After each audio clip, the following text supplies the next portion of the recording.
Olá!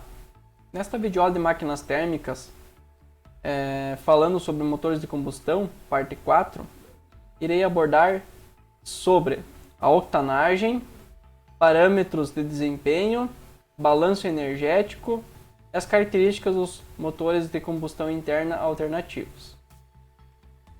Então, falando sobre a octanagem, o que é essa octanagem? Então, desde 1992, a gasolina brasileira possui elevado conteúdo de álcool anidro em água, então por força de lei, porque até então ter essa norma, então era feito algumas misturas.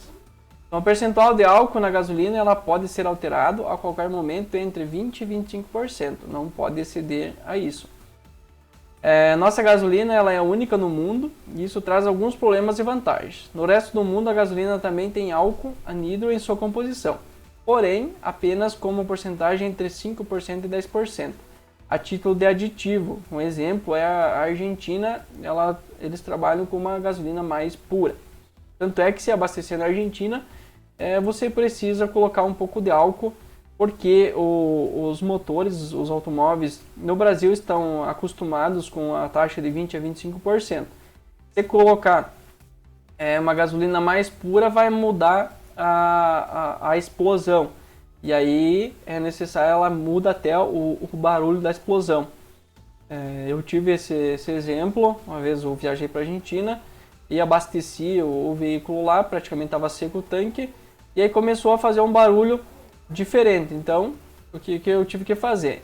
Levar até um posto de combustível no Brasil e adicionar um percentual de álcool para que possa equilibrar de acordo com a regulagem brasileira. Outro problema, então, é a exigência da calibração específica de qualquer motor para o funcionamento correto no Brasil. Então, com o álcool, o consumo aumenta, já que seu poder calorífico é 40% inferior ao da gasolina. Como a quarta parte de cada litro então, de gasolina é de álcool, o aumento do consumo é de 10%.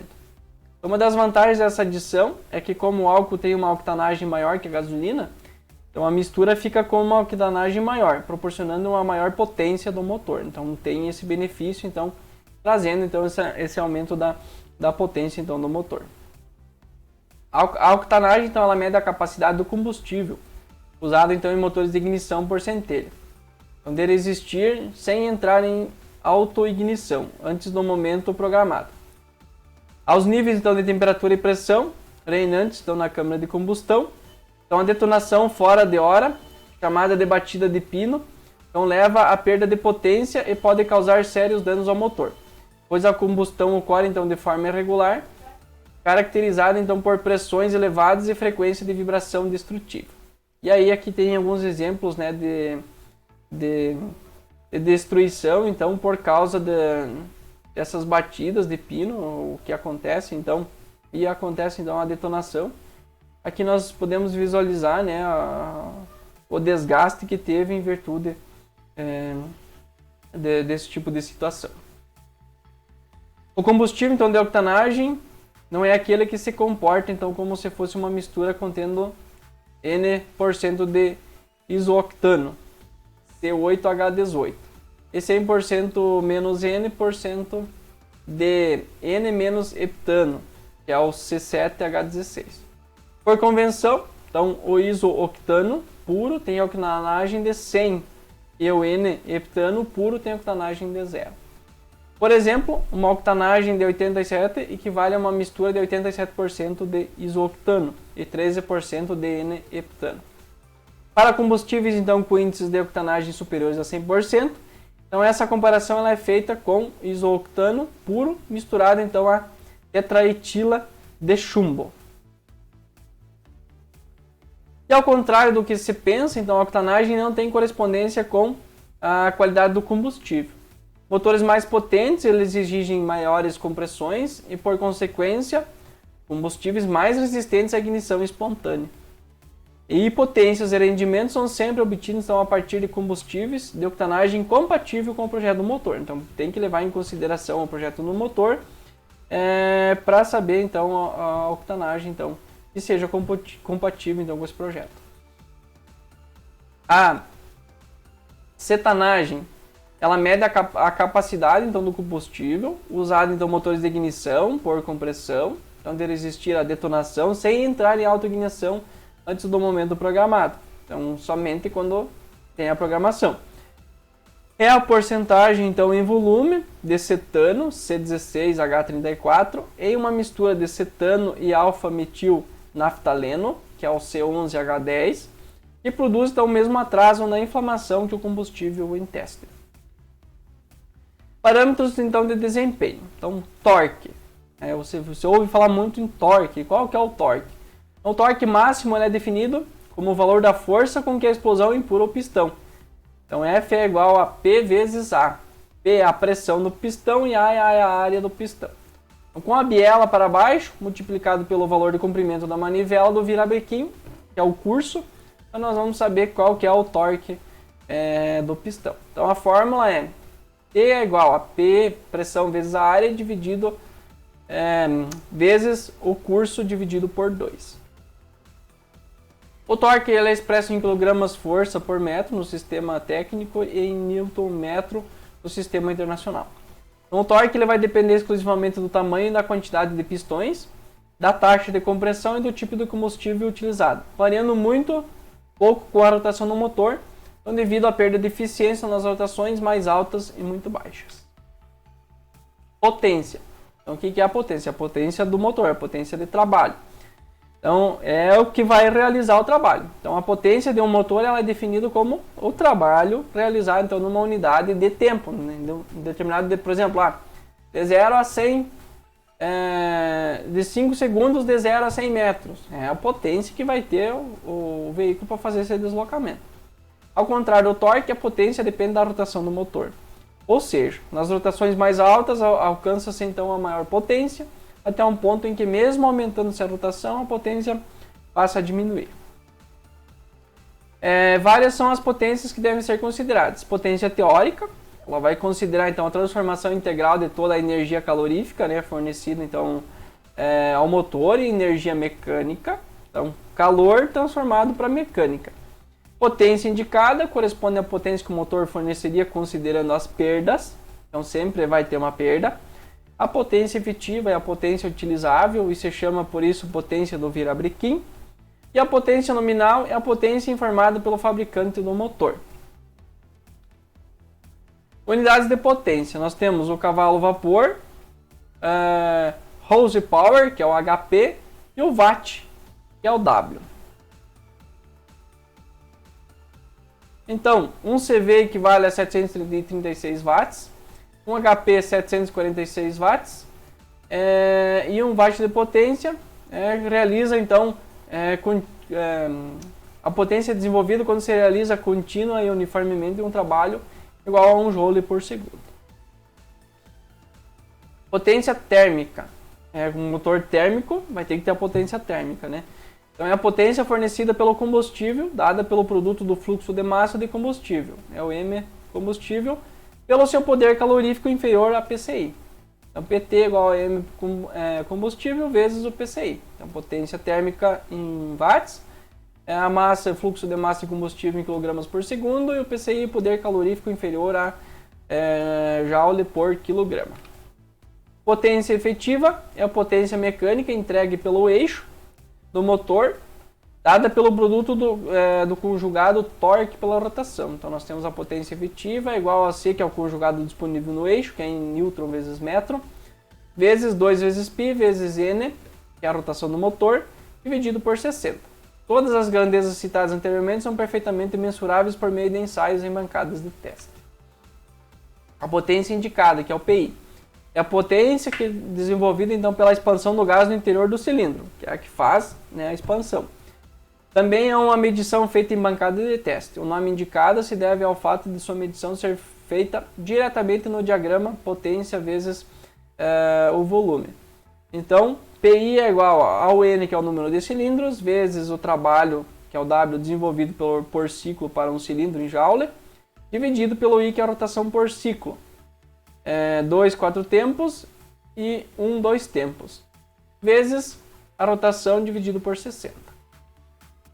Potência de atrito é o PA, é a soma de todas as potências dissipadas pela resistência interna ao motor. É a diferença entre a potência indicada, desenvolvida pelos pistões, e a potência efetiva entregue no eixo. Então, a partir dessa potência é possível estabelecer as diversas indicações de rendimento do motor. Agora, então, falando em rendimento. Então, rendimento térmico efetivo é o NTF. Ele é o rendimento, então, de maior interesse. Ou seja, é a relação entre a potência mecânica desenvolvida e a potência térmica recebida, então, ali no sistema. Então, NTF é igual ao PE dividido pelo PT. E o consumo específico, C, é outra forma de quantificar o rendimento térmico efetivo. E ela é dada pela relação do fluxo de massa do combustível em kg por segundo e a potência efetiva em watts. Rendimento mecânico é dado pela relação entre a potência efetiva e a potência indicada. Alternativamente, então, também pode ser dado como relação entre a pressão média efetiva e a pressão média indicada. Rendimento indicado, NI, ele é dado então pela relação entre a potência indicada e a potência térmica.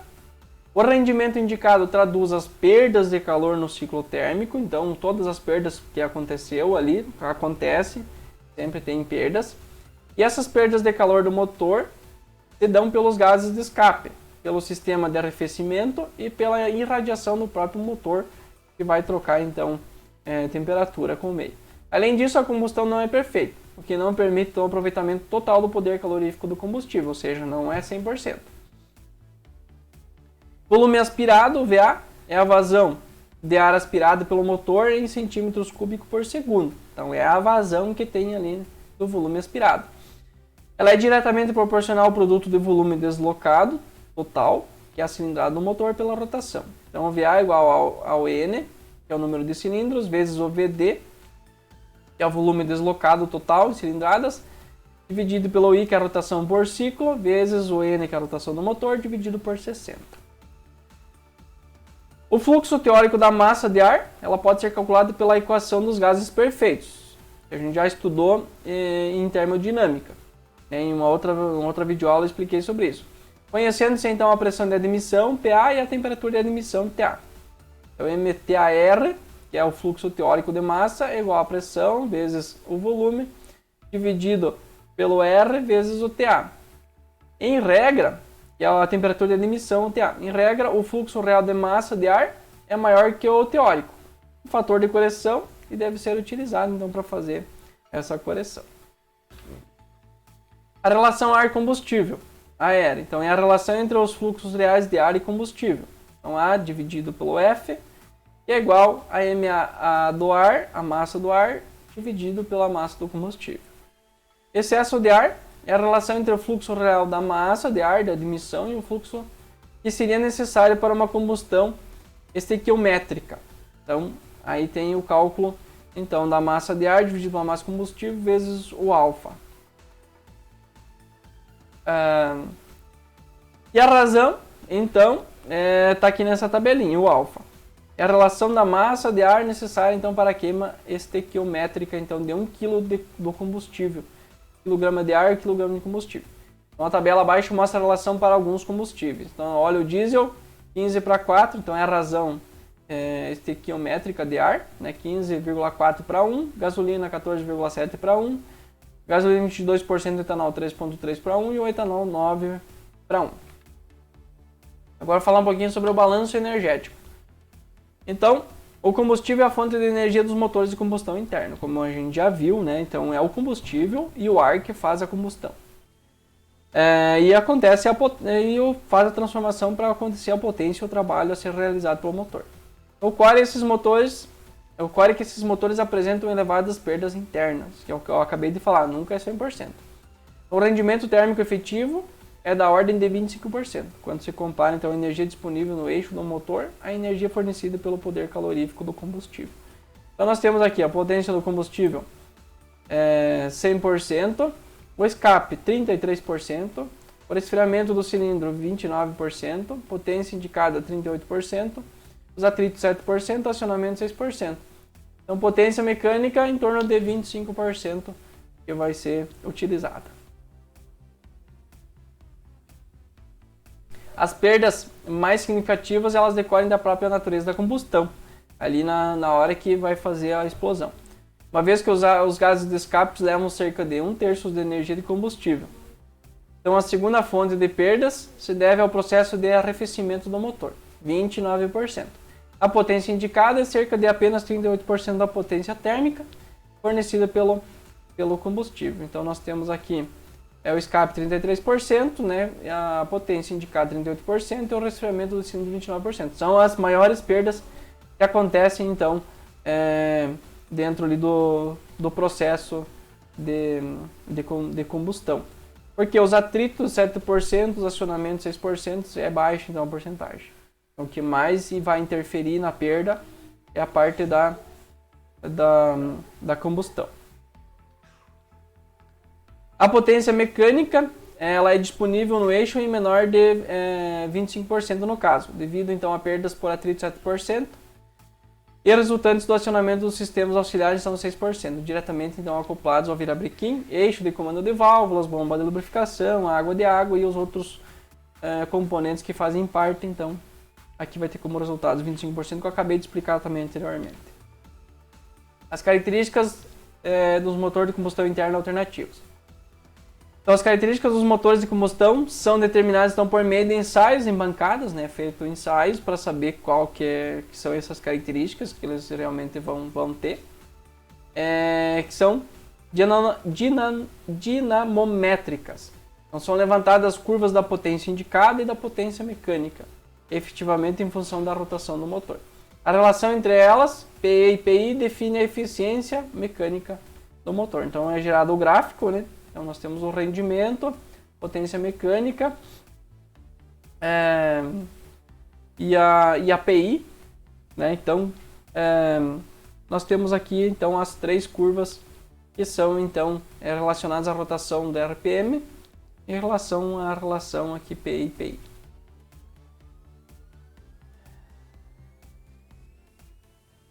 Outras características importantes são o conjugado torque e o consumo específico do motor, também em função da rotação. O consumo específico indica então o consumo do combustível em kg por segundo e pela potência mecânica kW, ou seja, kg por segundo por kW. Então aqui também nós vamos ter, né, então a relação entre eles. Então aqui nós temos uma diferença, né, uma comparação, na verdade, entre um Uno e uma Ferrari. Então, diâmetro do cilindro 70 mm, da Ferrari 92. Curso do pistão 64,9, 75,2. Cilindros 4 em linha, 12 em V. Válvulas por cilindro 2, 4 válvulas. Taxa de compressão 11,65 para 1, 1,2 para 1. Cilindradas 999, 5.999. Combustível flex, combustível gasolina. Peso e potência 12,7 kg por CV, 2,7 kg por CV. Peso torque 88,4 kg por kg força por metro, 20,25 kg por kg força metro. Torque específico 9,1 kg força por metro dividido por litro. E aqui 11,24 kg força metro por litro. Potência específica 66,7 CV, 110 CV por litro. Potência 66 CV, aqui o álcool 65 CV a gasolina a 6.000 RPM. Potência 660 CV a 7.800 RPM. E aqui o torque, 9,2 kg força para o álcool, 9,1 kg força para a gasolina a 2.500 RPM. E 67,4 kg força a 5.500 RPM. Então, a diferença é enorme de um para o outro. Aqui eu trago um vídeo recomendado para que vocês possam assistir, para entender o princípio de funcionamento do motor e seus componentes. Bom, era isso, espero que vocês tenham entendido e até a próxima.